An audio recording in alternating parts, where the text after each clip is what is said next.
నేను చూపించే కలెక్షన్ వచ్చేటప్పటికి మనకి హోమ్ డెకరేషన్కి అనమాట. ఇది ఇంట్లో హోమ్ డెకరేషన్కి, లేదు ఆఫీస్ టీపాయ్ టేబుల్ మీద అక్కడ ఏదైనా మీరు ఏదైనా విజిటింగ్ కార్డ్స్ హోల్డర్ కానీ లేదంటే ఐడల్స్ కానీ పెట్టుకోవడానికి చాలా బాగుంటుంది.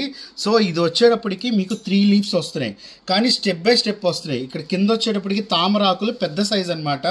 సో వీటితో కాడలు వచ్చి, అంటే మనకి న్యాచురల్గా నీళ్ళల్లో ఎలా తామరాకులు ఉండి వాటిలోంచి కాడలు వచ్చి మొగ్గలు పువ్వులు ఎలా వస్తాయో, సో అలా న్యాచురల్ లుక్ వచ్చేటట్టు ఆ తామరాకు ఆకు ముడతలు ఇవన్నీ కూడా మీకు క్లియర్ కనిపిస్తున్నాయి. ఇక్కడ పెద్ద తామరాకు, ఇంకా కాడలతో వచ్చి చిన్న తామరాకులు, వాటిలోంచి వచ్చిన మొగ్గలు, అలాగే విచ్చుకున్న పువ్వులు. సో ఇది మీకు చూపిస్తాను. ఇక్కడ వచ్చేటప్పటికి ఫర్ ఎగ్జాంపుల్ మన ఐడల్స్నే మనం డెకరేట్ చేసుకోవాలనుకుంటే ఇలా గణపతిని, అంటే ఇక్కడ మనకి 3 ఆకులుగా ఉన్నాయి కాబట్టి 3 ఆకుల్లో 3 దేవతామూర్తుల్ని చక్కగా ఇలా డెకరేట్ చేసుకోవచ్చు. ఫర్ ఎగ్జాంపుల్ గణపతి, లక్ష్మీ నరసింహ, బాలాంబిక అని పెట్టాను. మీరు లక్ష్మీ, గణపతి, సరస్వతిని ఇలా పెట్టి అరేంజ్ చేసుకోవచ్చు.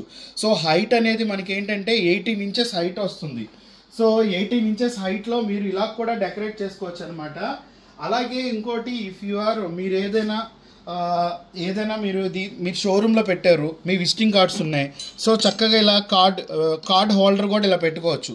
సో వచ్చిన వాళ్ళు ఏంటంటే ఆ టీపై మీద ఆఫీస్ టేబుల్ రిసెప్షన్లో మీరు ఇలాంటివి పెట్టినప్పుడు వాళ్ళు విజిటింగ్ కార్డ్స్ కానీ అవి కానీ ఇలా తీసుకోవడానికి బాగుంటుంది. సో డెకరేషన్గా కూడా చాలా బాగుంటుంది అనమాట. సో ఇది మల్టీపర్పస్గా వాడచ్చు.